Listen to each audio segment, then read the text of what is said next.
마무리하려고 합니다. 시편 119편 12절로 18절까지 우리 말씀을 한 절씩 나눠서 읽겠습니다. 구약 시편 119편 12절부터입니다. 찬송을 받으실 주 여호와여, 주의 율례들을 내게 가르치소서. 주의 입의 모든 규례들을 나의 입술로 선포. 내가 모든 재물을 즐거워함 같이 주의 증거들의 도를 즐거워하였나이다. 주의 길들에 주의 율례들을 즐거워하며 주의 말씀을 잊지 아니하리이다. 주의 종을 후대하여 살게 하소서. 그리하시면 주의 말씀을 함께 읽겠습니다. 내 눈을 열어서 주의 율법에서 놀라운 것을 보게 하소서. 아멘. 한번 기도하고 말씀을 보겠습니다. 살아계신 하나님 아버지, 말씀 앞에 섰습니다. 말씀을 붙잡고 달려왔습니다. 말씀이 생명이며 말씀이 하나님이며 말씀 안에 우리의 길과 우리의 미래가 열려 있습니다. 또 말씀 안에 오늘이 있습니다. 하나님, 오늘 우리에게 하나님의 살아있는 말씀이, 영의 말씀이 우리의 영과 삶을 이끌 수 있도록 말씀의 은혜를 부어 주시옵소서. 지혜와 계시의 영을 부어 주시옵소서. 우리가 욕망의 세상에 사로잡혀 사는 것이 아니라 말씀에 붙잡혀 말씀의 인도함을 따라 살아가는 2015년이 됐듯이 그렇게 2016년을 준비하는 말씀의 사람, 말씀의 공동체가 되게 하여 주시옵소서. 예수님의 이름으로 기도하옵나이다. 아멘. 우리의 눈을 열어 주의 율법에서 놀라운 것을 보게 해달라라는 기도와 또 우리 주제를 가지고 한 해를 달려왔습니다. 우리 한번 말씀을 한번 읽었지만 한번 우리 주제 말씀을 한번 선포해 보도록 하겠습니다. 저를 한번 따라하시죠. 내 눈을 열어. 내 눈을 열어. 주의 율법에서 놀라운 것을 보게 하소서. 내 눈을 열어. 주의 율법에서 놀라운 것을 보게 하소서. 아멘. 놀라운 것을 보셨습니까? 말씀을 붙잡고 교회가 열심히 달려왔습니다. 열매는 분명히 있습니다. 여러분들 어떤 열매를 받으셨는지 제가 다 모르지만 하나님이 금년에 여러분 가운데 풍성한 열매를 주셨을 거라고 믿습니다. 교회적으로는 정말 많은 은혜가 있었고 정말 정신없이 달려왔습니다. 우리 교역자들도 그렇고 장로님들도 그렇고 우리 성도님들도 그렇고 리더들도 그렇고 정말 많은 사역, 행사 정신없이 달려왔습니다. 힘겨울 때도 많았고 또 여러 시험이 들 때도 있었지만 대부분 하나님의 은혜로 다 풍성하게 달려왔습니다. 설교를 준비하면서 지난 감사주일 때 제가 5가지 감사를 한번 정리했는데 한 해를 마감하고 보니까 감사할 게 뭐 너무 많지만 7가지로 요약을 제가 해봤습니다. 첫 번째, 2015년에 감사한 첫 번째는 말씀에 저희가 집중했다는 것입니다. 주제가 주제로만 남고 이 교회 이 프로그램은 따로 가는 경우가 많아요. 그러나 저희 교회는 정말 말씀 따라서 말씀에 집중해서 달려왔습니다. 전 교인이 성경을 열심히 읽기 시작했습니다. 오늘 저녁에 시상하지만 제일 많이 읽은 분이요 18번 읽으셨어요. 한 해 금년에 성경을 18번, 12번 이렇게 많은 분들이 말씀을 붙잡고 말씀을 읽고 말씀을 묵상하고 또 저희 교회 이제 큐티가 뿌리 내려서 말씀을 묵상하는 그런 모임들, 성경 공부하는 모임들, 또 예배를 사모하는 분들, 또 많은 분들이 창세기를 따라가는 이 말씀이 정말 유익하다고 창세기의 눈이 열리고 창조 질서에 대한 새로운 안목이 생긴다고 저에게 많이 예배의 은혜를 받았다고 많이 얘기를 해주셨습니다. 말씀과 예배, 제가 기본 영성에 집중하고 말씀을 달려온 그런 한 해였습니다. 두 번째는 전에 말했지만 우리 임직자들이 세워지고 좋은 리더들이 곳곳에서 제가 사역이 많아지면서 많이 리더가 필요했는데 정말 숨은 보석 같은 좋은 리더들이 많이 생겼습니다. 특별히 그러면서 이제 교구,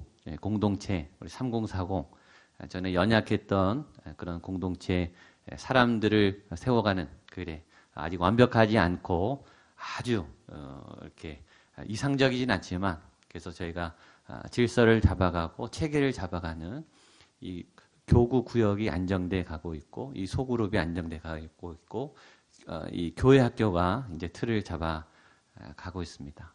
그래서 하나님을 향한 이 예배와 말씀 또 사람과의 관계 이 네트워크인 이 관계 이 공동체 교구 이것이 안정되면서 새 가족들이 정착이 잘 이루어졌어요. 어떤 분들은 보면 금년에 새 가족으로 온 분이 많나 싶을 정도로 모든 예배 다 오시고 벌써 사역하시고 이미 오래된 우리 교인 같은 그런 새 가족들도 많이 있습니다. 다섯 번째는 그래서 보니까 교인들 사이에 사이가 많이 좋아졌습니다. 제가 보니까 되게 친해졌고 우리 교육자들도 친해지고 교육자 장로님 간에 또 교육자 사역자 간에 또 교육자와 성도들 간에 이렇게 굉장히 유대 관계가 깊어지고 또 기쁘게 사역하는 모습을 많이 보게 된 것 같아요. 그것을 이제 성도들이 많이 얘기해 주고 계십니다. 여섯 번째는 선교이죠. 저희가 금년에 선교에 대한 새로운 역량이 커지고 베트남, 또 말레이시아, 또 중국, 또 라오스. 지난주에 우리 허춘중 선교사님 보고를 잠깐 들었는데 우리가 헝금에서 세운 그 기숙사에 이제 17명 꽉 차게 많은 우리 대학생들 라오스의 꿈나무들이 거기서 살고 있고 많이 안정이 됐다는 보고를 들었습니다. 또 금년에 저희가 중국에 대한 이제 문을 열기 시작했어요. 요새 계속 하나님이 저에게 중국에 대한 마음을 주세요. 내후년에는 아마 중국이 활짝 열리지 않을까. 그리고 저희가 시대적으로도 중국을 준비해야 되지 않겠습니까? 그래서 많은 청년들이 중국에 가서 중국어도 배우고 또 중국의 요소에 침투해서 영향력을 끼치는 저는 지금 기도하고 있는 것이 중국의 저희 선교 베이스가 꼭 내년 내후년에 생겼으면 그래서 저희가 캠프도 하고 중국어로 바이블 스터디도 하고 이런 그런 꿈이 자꾸 생기고 있습니다. 마지막은 그래서 교회 가운데 영적 결속력이 강해지고 어떤 프로그램을 하든지요 다 풍성하게 잘 돼요. 김세진 군 와서 전도 축제를 했을 때도 또 부흥회를 했을 때도 또 여기서 중등부 떡볶이 데이도 성탄 축하 예배도 여성 축제도 뭘 하든지 성도님들이 정말 열심히 해주시고 사역자들이 준비하고 열매가 풍성합니다. 좀 힘들고 또 지쳤지만 그러나 하나님께서 우리 참여하게 하신 많은 간증들을 주셨습니다. 이 모든 금년에 이 목양교회 하신 수많은 셀 수 없는 많은 흔적과 기적들의 원인이 무엇이었을까? 저는 저희가 말씀에 집중했기 때문이라고 믿어요. 우리가 말씀에 집중했기 때문에 예배에 집중했기 때문에 기본 영성에 예수님께 집중했기 때문에 이 기본 영성이 튼튼해지니까 모든 사역을 해도 이게 꽃이 피어난다라는 것을 확인하게 됐습니다. 새가족 환영잔치를 할 때마다 새가족분들이 우리 교회에 대해서 어떻게 느끼냐고 하면은요, 교인들이 굉장히 밝대요. 그리고 두 번째는 인사를 너무 잘한다는 평가를 하세요. 저희는 잘 몰랐는데 다른 교회보다 교인들이 밝고 인사를 잘 하신다는 거예요. 자신을 잘 환영해 준다 그래서 이것이 참 저에게 행복했습니다. 그래서 저는 다시 확인했어요. 기본 영성이 제일 중요하다. 예배, 말씀, 기도, 또 하나님 앞에 나아가는 그런 삶. 이것이 교회의 핵심 동력이다. 내년에는 더 예배에, 더 말씀에 집중하고는 하나님의 사람들에게 집중하려고 합니다. 전 여러분들이 개인적으로도 예배에 집중해서, 말씀에 집중해서 어마어마한 복과 은혜와 건강한 삶을 누리게 되시기를 축복합니다. 예수님께서 공생애를 시작하시기 전에 광야에서 40일을 금식기도 하신 후에 시험을 받으셨습니다. 예수님이 받으신 첫 번째 시험은 돌이 떡이 되게 하라고 하는 시험이었습니다. 근데 생각을 잘 해보세요. 예수님이 40일을 굶으셨어요. 40일을 굶은 사람한테 떡을 만들어 먹어라. 이것이 첫 시험이었습니다. 여러분, 배고픈 사람한테 떡 먹으라는 게 무슨 시험이 됩니까? 참 이상하지 않습니까? 배고픈 사람이 떡을 먹어야 되는 거죠. 그 배고픈 사람한테 떡 만들어 먹어라. 사단이 그렇게 말했다는 거예요. 근데 그게 예수님의 첫 번째 시험이에요. 그게 왜 시험이 될까요? 그게 시험입니까? 그거는 배려죠, 어떤 면에서. 또 배고프니까 떡 먹어라. 먹고 빨리 살아나라. 염려해서 배려해서 해준 행위처럼 보이는 거예요. 그러나 성경은 이것을 시험이라고 분명히 말하고 있습니다. 밥 먹는 것이 죄입니까? 죽지 않기 위해서 떡을 만들어 먹는 것이 죄일까요? 그럼 이것은 왜 시험일까요? 떡 먹는 일은 중요하지만 그러나 하나님을 제외해 놓고 말씀을 무시하고 떡을 먹으면 죄가 되는 거예요. 말씀을 먹는 것보다 하나님을 만나는 것보다 생존에 매이고 먹는 것에 매이는 것은 죄가 되는 거예요.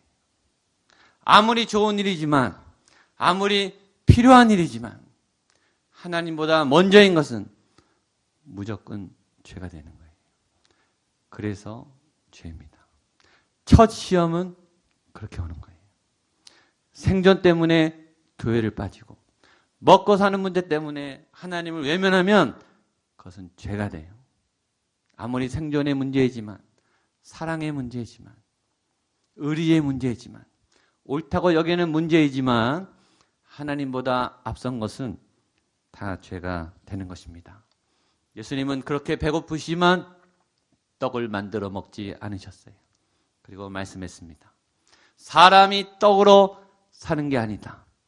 사람은 떡으로만 사는 존재가 아니라 하나님의 살아있는 말씀으로 사는 존재다. 그래서 말씀이 중요한 거예요. 이 말씀을 믿어야 말씀이 먼저인 것을, 말씀이 육보다 중요한 것인 것을, 영적 세계가 나의 육적 필요보다 더 소중한 것임을 깨닫는 영의 사람이 되는 것입니다. 그래서 저희는 말씀에 집중해야 하는 거예요. 때로는 밥 먹는 것보다, 때로는 가족을 챙기는 것보다, 때로는 이웃을 사랑하는 어떤 선행보다 말씀, 하나님을 사랑하는 것이 최우선이어야 합니다. 우리는 그래서 말씀을 보는 거예요. 교회는 그래서 말씀에 집중하는 거예요. 그리고 그 말씀 안에 모든 것이 있음을 믿는 것이죠. 말씀은 양식입니다. 이 말씀은요, 충만히 먹어야 됩니다. 배부르게 먹어야 돼요. 찔끔찔끔 먹어서는 안 됩니다. 좋은 양식을 정기적으로 적당하게 드셔야 돼요. 꼭 드셔야 돼요. 말씀을 안 먹으면 영이 죽습니다. 어떤 분을 보면 말씀이 꽉 차 보이는 분이 있어요. 예수님으로 꽉 차 보이는 분. 그분은요, 혼자 있는데 꽉 차 보여요. 그 사람이 오면요, 꽉 차 보여요. 근데 3, 4명, 5명, 10명이 모였는데도 뭔가 비어있는 듯한 사람들이 있어요. 삶이 채워지지 않은, 말씀이 채워지지 않은, 다른 것들은 가득 찼는데 말씀은 안 보이는, 뭔가 결핍이 있는, 뭔가 모자람이 있는, 많이 사람이 모였다고 꽉 찬 게 아니에요. 그 안에 하나님의 말씀이 충만히 채워져 있는가? 이 사람 안에 하늘의 양식이 채워져 있는가? 그것이 진짜 사람입니다. 저는 금년에 저희가 그렇게 했듯이 앞으로도 평생 우리가 하나님 나라 가는 날까지 여러분의 영 안에 말씀이 담기게 되기를 축복합니다. 마음에 말씀을 담으십시오. 입술에 말씀을 담으십시오.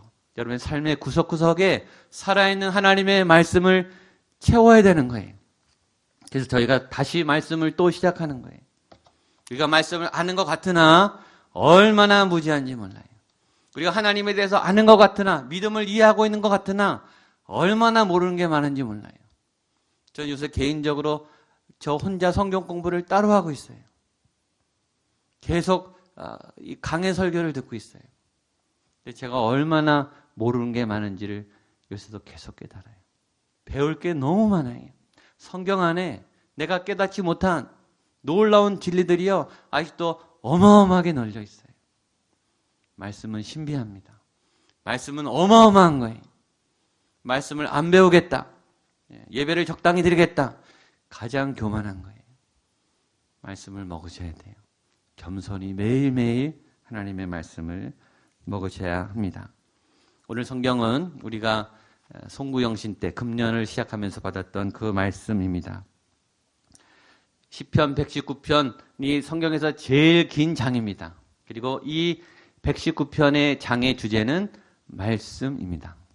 이 안에 우리가 잘 알고 있는 보석 같은 말씀의 그런 요소들이 굉장히 많이 있습니다. 근데 오늘 본문에 먼저 성경은 말씀에 대해서 얘기하기 전에 찬양을 먼저 얘기합니다. 18절 말씀을 같이 보겠습니다. 시작. 찬송을 받으실 주 여호와여, 주의 율례들을 내게 가르치소서. 하나님, 내가 말씀을 가르쳐 주십시오 라고 말하기 전에 이 시인은 주님 찬양을 받아 주십시오. 말씀으로 인도하는 안내자가 찬양이에요. 왜냐하면 찬양은 우리의 마음을 열어요. 정서를 열어요. 우리를 말씀을 받도록 준비해 길을 까는 거죠. 바쁜 일상에서 왔다가 갑자기 말씀을 들어서 깨닫기도 하지만 우리는 준비가 필요해요. 마음을 열어야 돼요. 마음을 진정시켜야 돼요. 우리의 마음을 거룩하게 다져야 되는 거죠. 찬양하라 내 영혼아, 예배하라 내 영혼아, 내 속에 있는 모든 것들아, 하나님을 향해서 준비하라. 너는 하나님을 바라라. 찬양해. 찬양하면 우리의 영혼이, 마음이, 정서가 다듬어져요. 찬양하십시오. 찬양은 고백이에요. 찬양은 기도예요. 저는 여러분이 하나님에 대해서 사랑을 자주 고백하시면 좋겠어요. 마치 자녀가 부모님에게 고백하듯이, 어색하지만 고백을 받으면 부모님들은 너무 좋아하듯이, 부부가 어색하지만 고백하면 너무 좋듯이, 하나님 사랑합니다. 하나님, 나는 하나님이 참 좋습니다. 예수님 정말 멋지십니다. 예수님 정말 감사합니다. 그 찬양이죠. 쑥스러우니까 이 노래를 통해서 그 고백을 하는 거예요. 이 노래하고 찬양하는 것은 얼마나 아름다운지. 찬양은 본능이에요. 인간은요, 찬양하는 존재예요. 찬양하도록 지음받았어요. 전 여러분의 입술에 찬양이 멈추지 않게 되기를 축복합니다. 힘들 때도 찬양하세요. 아플 때도 찬양하세요. 그게 애가죠, 애가. 슬퍼도 노래하는 존재가 사람입니다. 두 번째 시인은 그 말씀이 내 입술에 담기기를, 그 말씀을 선포할 것을 말합니다. 13절입니다. 시작. 주의 입의 모든 규례들을 나의 입술로 선포하였으며. 그렇죠? 그 말씀이 내 입에 담겨서 나가야 돼요. 묵상으로 마음에만, 속으로만, 머리로만 생각하는 게 아니라 말씀은 말이기 때문에 말하셔야 돼요. 말씀은 들어야 되고 말씀은 말하셔야 돼요. 하나님, 그 말씀이 내 입술에 담겨서 내가 주님을 선포합니다. 주님은 살아계시고 주님은 좋으신 분이고 주를 믿는 것이 복음이고 주의 그 말씀 안에 모든 삶의 해법이 있다. 예수가 그리스도다. 주의 모든 규례들을 나의 입술로 선포하였으며. 여러분들 입술이 말씀을 말하는, 하나님을 말하는, 하나님의 영의 계시를 선포하는 거룩한 입술이 되기를 주님의 이름으로 축복합니다. 말씀에 입에 담는 것은 자꾸 훈련을 하셔야 돼요. 제가 그동안에 목회를 하면서 목회하다 보면 이상한 곳에 신방을 가게 되는 경우가 있어요. 그 말로만 듣던 쓰레기집 아십니까? 쓰레기집. 집안이 온통 쓰레기 덩어리로 되어 있는 그런 집을 제가 한 5번 정도 신방했던 것 같아요. 아주 충격적입니다. 동작구에 있는, 제가 처음 쓰레기 집에 사시는 분, 교인인데 아무도 그 집에 한 번도 가보시지 않았어요. 그래서 우리 신방 하시는 권사님들하고 한 4명, 5명인가 그 집에 처음 갔어요. 처음 갔는데 임대주택인데 15평 되는 집인데요. 정말 입구서부터 집안이 다 쓰레기. 그분이 이제 파지 주워다가 생활하시는 가난한 여자 집사님이십니다. 이 마음에 좀 우울증이 좀 많으세요. 또 자녀는 한 명 있는데 약간 정신적으로 정신지체가 좀 있습니다. 굉장히 어려운 가정이죠. 근데 미리 알고 갔으면 모를 텐데 이분의 가정이 그렇게 더러운 쓰레기 집 무덤이, 하여튼 모든 집이 꽉 차 있어요.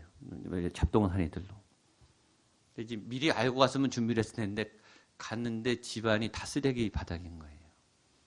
그러니까 처음에 놀랐고 그 다음에는 굉장히 제가 불쾌했어요. 그냥 신방을 하면 준비를 하지 않습니까? 신방에 대한 준비를 하고 사실은 예를 갖추잖아요. 근데 준비가 하나도 안 돼. 그래서 들어가면서 치우면서 겨우 4-5명이 앉아서 겨우 예배를 드린 자리를 확보해 놓고 이제 예배를 드리는데 제가 막 화가 나더라고요. 화가. 도대체 이런 집에서 어떻게 신방을 하란 말인가? 왜 신방 준비를 하나도 안 했나? 막 화가 나가서 찬송을 하고 있는데 하나님이 저는 이제 야단치시더라고요. 너 대접받으려고 신방 왔냐? 아주 그냥 세게 말씀하시더라고요. 오죽하면 이렇게 살겠냐? 이 여인에게 고통이 있다. 이 여인을 너가 축복하고 위로해야 된다. 이런 마음이 찬양하면서 그냥 막 하나님이 막 주시는 거예요. 그래서 지금 말씀을 이제 하면서 얼마나 힘드셨습니까? 이런 삶을 하시면서 얼마나 어려웠습니까? 게다가 자녀의 문제 때문에 또 얼마나 힘드실까요? 이제 말씀이 바뀌었죠. 그리고 기도를 하는데 하나님 이 가정의 고통을 제발 치료해 주십시오. 막 진실하게 제가 기도하기 시작했어요. 그랬더니 그 집 주인 집사님이 헉 하더니 이제 통곡을 하시더라고요. 꺼이꺼이 우시더라고요. 고통이 하나님의 말씀이 다가가니까 거인이 큰 위로를 받으셨던 그 기억이 나요. 입술에 화가 나고 신방을 막 대충 하고 싶고 불평이 나오다가도 하나님의 말씀이 제 입술을 다스려서 위로의 말을 하고 축복의 말을 하고 하나님의 간절한 도움을 기도하는 입술이 되니까 하나님이 거기 역사하시더라고요. 주님은 제자들에게 유언했습니다. 너희에게 분부한 모든 것을 가르쳐 지키게 하라. 예수님이 제자들에게 넣어준 그 모든 말씀을 제자들아 너희의 입술에 말씀을 담아서 너희가 가르쳐라. 그리고 그 말씀을 지키도록 너희가 잘 섬겨야 된다. 이것이 교회에게 부탁하신 제자들에게 부탁하신 주님의 유언이셨습니다. 전 여러분의 입술에 여러분의 생각과 감정이 나오는 게 아니라 하나님이 주시는 하나님이 선포하라고 주시는 말씀을 담게 되시기를 주님의 이름으로 축복합니다.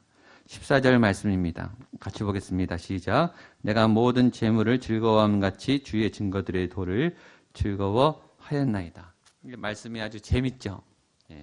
이 말씀을 얼마큼 좋아해야 되냐면 너가 돈 좋아하는 만큼 좋아하라 이거예요. 그렇죠? 내가 모든 재물을 즐거워함 같이 돈 생기면 좋잖아요. 특별히 우리가 열심히 일해서 월급 받아도 행복한데 예상하지 않은 이 보너스가 생기면 굉장히 행복해요. 의외의 재정이 생겨지면 좋아요. 교회에 어떤 일로 이렇게 헌금을 해주시면 제 돈도 아닌데 교회의 헌금이죠. 전에 떡볶이 대회 광고했더니 한 3분이 정기 후원하겠다고 바로 오셨어요. 그 주에. 너무 기쁜 거예요. 재정이 채워지면요 우리가 행복해요. 그렇죠? 근데 성경이 말해요.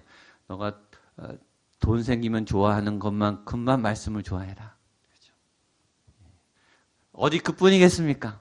돈보다 훨씬 육의 양식보다 훨씬 내가 말씀을 즐거워하고 기뻐하는 그런 하나님의 사람들이 되시기를 축복합니다. 15절 16절 보겠습니다. 시작. 내가 주의 법도들을 작은 소리로 읊조리며 주의 길들에 주의하여 주의 율법들을 즐거워하며 주의 말씀을 잊지 아니하리이다.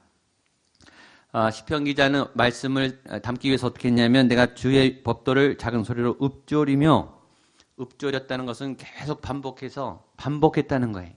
소리 내서 반복해서 마음에 새겼다는 거죠. 다시 말하면 이건 조각했다는 거예요. 큰 돌이 어떤 작품이 나오기 위해서는 조각하잖아요. 그렇죠? 조각가가 한 번 찍으면 이게 조각이 됩니까? 아마 수만 번, 수십만 번 때려야 됩니다. 그러니까 말씀을 새긴다는 것은 그런 의미예요. 한 번의 말씀이 들어오지 않아요. 그때는 반복해서. 한두 번 반복해서 되는 게 아니에요. 10번, 100번이 아니에요. 조각가가 조각하듯이 수만 번, 수십만 번 내 잔이 넘치나이다. 내가 부족함이 없으리로다. 아무 일도 안 생겨요. 처음에는. 이거를 10번, 20번, 100번, 1000번, 10,000번 읊조려 보세요. 그 말씀이 새겨지는 거예요. 말씀이 새겨지는 데는 오랜 묵상이 필요해요. 그리고 조각, 작품은 한 번 새겨지면 변하지 않죠. 변하지 않습니다. 그러니까 말씀이 깊이 들어오면 바뀌지 않아요. 그 말씀은 내 말씀이 돼요. 나를 인도하는 말씀이 되는 거죠. 그래서 시인은 이 말씀을 내가 계속 기억할 것을 다짐합니다. 16절, 17절입니다. 시작. 주의 율례들을 즐거워하며 주의 말씀을 잊지 아니하리이다. 주의 종을 후대하여 살게 하소서. 그리하시면 주의 말씀을 지키리이다. 시인은 다짐합니다. 내가 주의 말씀을 기억하겠습니다. 잊지 않겠습니다. 여러 번 얘기했어요. 타락은 말씀을 망각할 때만. 우리가 말씀을 잊어버리면 죄를 짓습니다. 그래서 기억해야 되는 거예요. 은혜를 기억하고 믿음을 기억하고 하나님을 기억하고 내가 하나님의 사람인 것을 기억하셔야 돼요. 그리고 기억 장치를 만들어 놓으셔야 돼요. 그것이 예배죠. 그것이 큐티죠. 그것이 새벽 예배죠. 그것이 사역이에요. 내가 하나님의 현장에서 잊어버리지 않도록 우리가 자꾸 잊어버리니까 자꾸 오염되니까 잃어버리지 않는 장치를 만드는 거예요. 우리는 하나님을 잊어버릴 때 죄를 져요. 하나님의 임재를 잊어버릴 때 죄를 져요. 그게 교만이에요. 자꾸 화가 나는 이유는 내가 용서받은 것을 잊어버리면 1만 달란트 빚진 큰 빚을 죽을 수밖에 없는 나의 흉악한 범죄함이 용서받았음을 잊어버리면 자꾸 화가 나는 거예요. 자기 용서받은 거는 기억 안 나고 남을 용서할 수가 없어요. 자꾸 불평이 나오는 이유는 내가 받은 은혜를 잊어버렸기 때문이에요. 받은 복을 셀 마음의 여유가 없어요. 없는 것에 집중하면 불평이 나와요. 받은 것을 집중해 보세요. 감사가 나오죠. 내가 주의 말씀을 잊지 않도록 하나님 내가 말씀을 기억하겠습니다. 본인도 아는 거예요. 자꾸 잊어버린다는 것을. 잊어버리니까 자꾸 죄를 짓는다는 걸 아는 거예요. 하나님 내가 말씀을 잊지 않도록 주의 말씀을 계속 기억하겠습니다. 하나님 내가 계속 기억하도록 말씀으로 나를 인도해 주십시오. 마지막 18절입니다. 같이 보겠습니다. 시작. 내 눈을 열어서 놀라운 것을 보게. 한 번 더 읽겠습니다. 시작. 내 눈을 열어서 주의 율법에서 놀라운 것을 보게 하소서. 저는 여러분 이 말씀을 금년 한 해뿐만 아니라 평생 붙잡게 되기를 축복합니다. 이건 평생 하셔야 돼요. 주님 매일 주님 내 눈이 열려서 율법에서 놀라운 것을 보게 해 주십시오. 내 눈이 보게 해 주십시오. 하나님의 것을. 왜냐? 인간은 보다가 타락해요. 시선이 타락해요. 오늘 하나님 우리에게 말씀하고 있어요. 요새 너는 뭘 보고 있니? 네 눈은, 너의 눈은 도대체 어디를 향해 있는가? 하나님 나의 눈이 하나님을 향하도록, 말씀을 향하도록 내 영혼이 깨어있게 해 주십시오. 하와는 하나님을 바라봐야 했어요. 그러나 선악과를 봤어요. 선악과에 있는 하나님의 능력에 탐욕적인 눈으로 바라봤어요. 그러니까 죄를 짓죠. 처음에 선악과가 하나님으로 보였는데 이 선악과가 내가 눈이 밝아지는 나의 욕망의 도구로 보면 범죄하는 거예요. 보는 것에 타락을 한 거죠. 야곱은 약속을 바라보지 않고 장자권의 축복을 바라봤어요. 에서가 보상받는 것을 바라봤어요. 장자권의 책임은 바라보지 않고 장자가 받는 복에만 시선을 뺏겼어요. 팥죽으로 장자권을 뺏고 가족을 박살을 내놓고 도망을 갔죠. 12정탐꾼은 하나님의 그 약속의 땅의 비전과 꿈을 바라보지 않고 그 땅 거민의 장대함을 봤어요. 그리고 우리는 메뚜기 같다. 보았더니 우리는 메뚜기 같다. 자신들이 얼마나 초라함을 바라봤어요. 육의 눈으로 봤기 때문이에요. 여러분이 초라해 보이십니까? 여러분이 가망 없어 보이십니까? 미래가 어두워 보이십니까? 영의 눈이 닫힌 분이에요. 하나님은 소망의 하나님이세요. 하나님은 가나안 땅에 7 족속이 있다 할지라도 그 땅을 주시는 약속의 하나님이세요. 그것을 바라보지 못하면 용기를 잃어버려요. 우리가 봐서 시험 봅니다. 잘못 봐서 포기해요.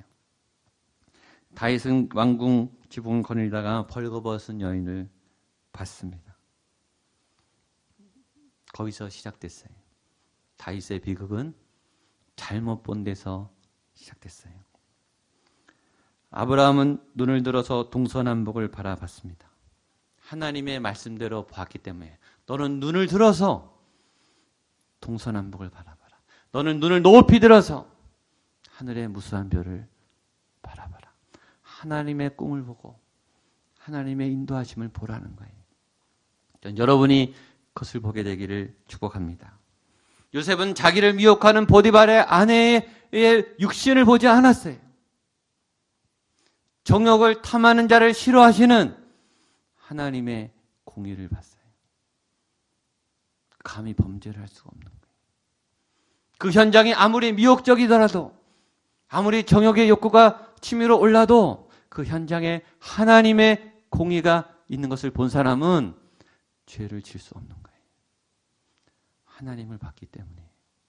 하나님을 볼 때 죄를 피할 수 있는 거죠. 예수님은 자기를 향해서 돌을 던지고 칼날을 향하고 자신을 죽이는 십자가상에서 자신이 그렇게 희생하면서 사랑하고 싶은 사람들의 배신을 보면서 분노하지 않으셨어요. 얼마나 분노할 일입니까? 얼마나 배은망덕한 일입니까? 예수님은 그들을 불쌍히 보셨습니다. 죄에 끌려다니는 노예처럼 질질 악의 노예가 되어 있는 그 영혼들을요, 분노의 눈으로 보지 않고 불쌍히 보셨어요. 그리고 용서하셨어요. 어떻게 보느냐가 우리의 행동을 결정합니다. 무엇을 보는가가 우리의 믿음의 삶을 결정합니다. 내 눈을 열어서 주의 율법에서 놀라운 것을 보게 해 주십시오. 저는 이 기도 제목이, 이 말씀이 평생 여러분들을 안내하는 그런 생명의 말씀이 되기를 축복합니다. 기도하겠습니다. 하나님, 우리의 눈을 열어 주의 율법에서 놀라운 것을 보게 해 주십시오. 헛된 것을 보며 험한 것을 품으며 미리 낭망하며 섭섭해하며 아파하며 분노하고 있지는 않습니까? 주님, 내 영혼이 지금 무엇을 보고 있습니까? 주님, 내 영혼이 어디를 바라보고 있습니까? 주님, 나의 영혼이 눈을 들어 하나님의 말씀 안에 놀라운 것을 보게 하여 주시옵소서. 하나님, 목양교회가 눈을 들어 주의 말씀에서